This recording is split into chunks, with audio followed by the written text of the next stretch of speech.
ये बहुत दुख की बात है। बहुत दुख नहीं, आज पूरे देश बहुत सदमा में है। रही बात ये जो हमला हुआ, ये हिंदू भाई पे नहीं, ये हिंदुस्तान पे हमला हुआ। 140 करोड़ हिंदुस्तानियों पे हमला हुआ है। और आतंकवादी का कोई मजहब नहीं, कोई धर्म नहीं, कोई जात नहीं होता है। और मौत के बदला मौत होना चाहिए और खून के बदला खून होना चाहिए। उन छोटे छोटे बच्चों को इंसाफ मिलना चाहिए, उन परिवार को इंसाफ मिलना चाहिए। और मैं मोदी जी से कह रही हूँ कि मोदी जी जो कहते थे कि 56 इंच का सीना है, तो मोदी जी अपना 56 इंच का सीना दिखाएं। पाकिस्तान में जाके उन आतंकवादियों को खून के बदला खून दिया जाए और उन परिजनों को, उन परिवारों को इंसाफ दिया जाए और अमित शाह को इस्तीफा देके हट जाना चाहिए। पहलगाम में जिस तरह का कल लोगों ने जघन्य अपराध किया है, उसकी राष्ट्रीय जनता दल घोर भर्त्सना करती है। पूरा देश के साथ हम लोग भी उस पीड़ित परिवार के साथ हैं। पूरा राष्ट्रीय जनता दल का परिवार उस पीड़ित परिवार के साथ है। हम लोग तो उसकी जिंदगी को लौटा नहीं सकते, लेकिन हम भारत सरकार से मांग करते हैं कि जितना जल्द से जल्द हो सके, जो भी दोषी है, जो भी अपराधी है, जो भी आतंकवादी है, उसको पकड़ा जाए और कठोर से कठोर उसके ऊपर सजा दिया जाए। उसे हम लोग मांग करते हैं। ये जम्मू कश्मीर के पहलगाम में 28 सैलानियों का जिस कुकृत्य तरीके से ये निर्मित तरीके से हत्या किया गया है, इसलिए राष्ट्रीय जनता दल सहित पूरे देश में जिस तरीका का उबाल था और वो 28 सैलानियों के लिए हम लोग जो है श्रद्धांजलि देने का काम करने के लिए राष्ट्रीय जनता दल कार्यालय से इनकम टैक्स गोलंबर तक हम लोग केंद्रीय मार्ग का आयोजन किए थे। और हम लोग मांग करते हैं वर्तमान केंद्र सरकार से कि जिस तरीका से कुकृत्य तरीके से हत्या किया गया है आतंकवादियों के द्वारा, वो देश का गृह मंत्री और प्रधानमंत्री आतंकवादियों को कड़ा जवाब देने का काम करे।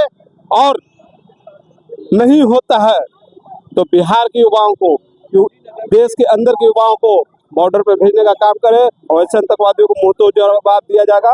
आज हम लोग 28 सैलानियों के लिए नहीं, आज पूरा देश जो उबल रहा है, ये जो गुस्सा है निहत्थे जिस तरीका से हमारे देश के नागरिकों की हत्या की गई है।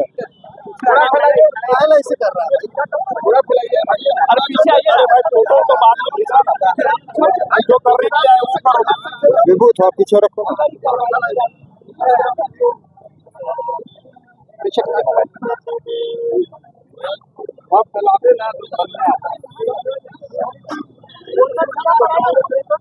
जय की मोबाइल हटाओ।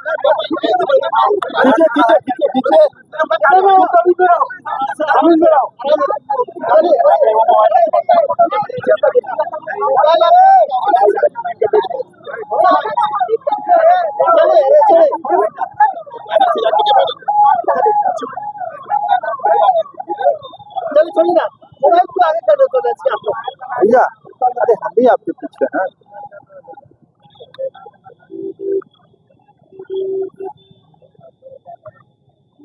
लगा लीजिए, नहीं रखना तो रख दीजिए।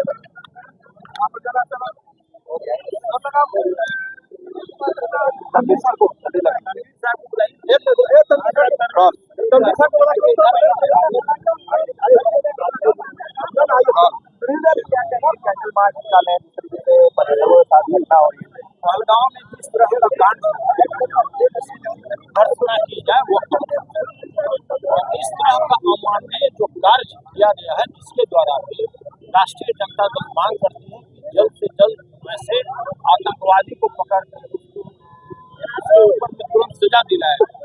और एक सवाल, सबसे बड़ा जो सवाल उठता है कि भाई इतना बड़ा सिस्टम फेल, जो भारत सरकार जो लगातार यह डंका पीटती है कि हमारा आईबी सिस्टम मजबूत है, हमारा जो सूत्र है वो मजबूत है, और इससे साफ प्रतीत होता है कि भी आतंकवाद उन्होंने खत्म करने में पूरी तरह से असफल हो गए।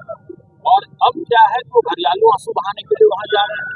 तो भाई हम लोग सीधा राष्ट्रीय जनता दल डिमांड करती है कि जिसने भी इस तरह का जघन्य अपराध किया है उसको अविलंब पकड़ा जाए।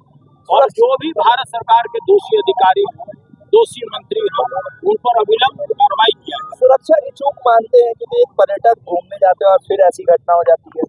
देखिए, आपने भी देखा होगा देश में पहले इस तरह का घटना नहीं होता था, कभी भी किसी भी टूरिस्ट के ऊपर इस तरह निर्देश लोगों के ऊपर हमला नहीं हुआ। पहली बार पहलगांव में जो कल कांड हुआ है ये तो पूरी तरह से सिस्टम फेल, आप समझिए। कहीं भी कोई सिस्टम नाम का चीज नहीं है कि इतने दूर से आतंकवादी आए, इतने आर्म्स लेकर के आए और उसको पकड़ने वाला वहाँ पर कोई भी व्यक्ति नहीं। प्रधानमंत्री दिल्ली में हाई लेवल मीटिंग भी की है सुबह में। देखिए, वो तो मीटिंग चलता रहेगा, लोग हरियाली आंसू बहाते रहेंगे। आपने भी देखा होगा कि भारत के गृह मंत्री भी ऑन स्पॉट पहुंच गए। तो भाई आपके अब जो हत्या हो गई, जो व्यक्ति शहीद हो गया, अब तो आप उसको लौटा नहीं सकते। तो इस तरह से आप हरियाली आंसू बहाने से ज्यादा बेहतर है कि जिसने भी इस तरह का जघन्य अपराध किया है उसको अविलंब पकड़ा जाए।